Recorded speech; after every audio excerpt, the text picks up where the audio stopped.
କିଛି ପିଲାଙ୍କୁ ନିଦ ହୁଏନି, ମାନେ ଜମା ବି ନିଦ ହୁଏନି। 12ଟା ହେଇଯାଏ, 3ଟା ବି ହେଇଯାଏ, ଶୁଅନ୍ତିନି।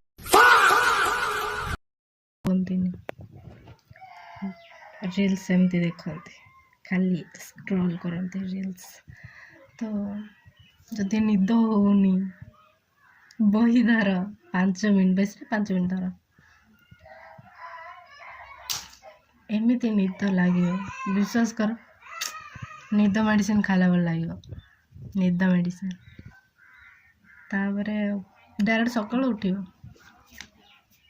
ମୁଁ ଭାବିଲି, ମୁଁ ବି ରହୁଥିଲି ଏମିତି ଟିକେ ରିଲ୍ସ ଦେଖିକି। ଭାବିଲି ଯାହା ହଉ ଏତେ ରାତି ଯାଏଁ ରହୁଛି ଯେତେବେଳେ ଟିକେ ବହି ଖୋଲିକି ପାଠ ପଢ଼ିବି।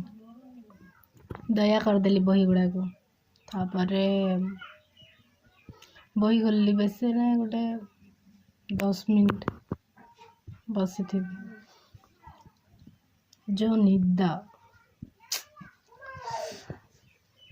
ଆଉ କହି ହବନି, ମାନେ ଯେଉଁ ନିଦ, ଏତେ ନିଦ କେଉଁଠି ଥିଲା। ସେତେବେଳୁ କିଛି ଲାଗୁନଥିଲା, ବାକି ସେ ବହିଟା ଖାଲି ଏମିତି 2ଟା ପେଜ୍ ଉଲ୍ଟେଇ ଦେଇଛି, ନିଦ ଆଖିରେ ନିଦ ପୁରା ଭରି ହେଇଗଲା। ଆଉ ମୁଁ କିଛି କହିପାରିବିନି।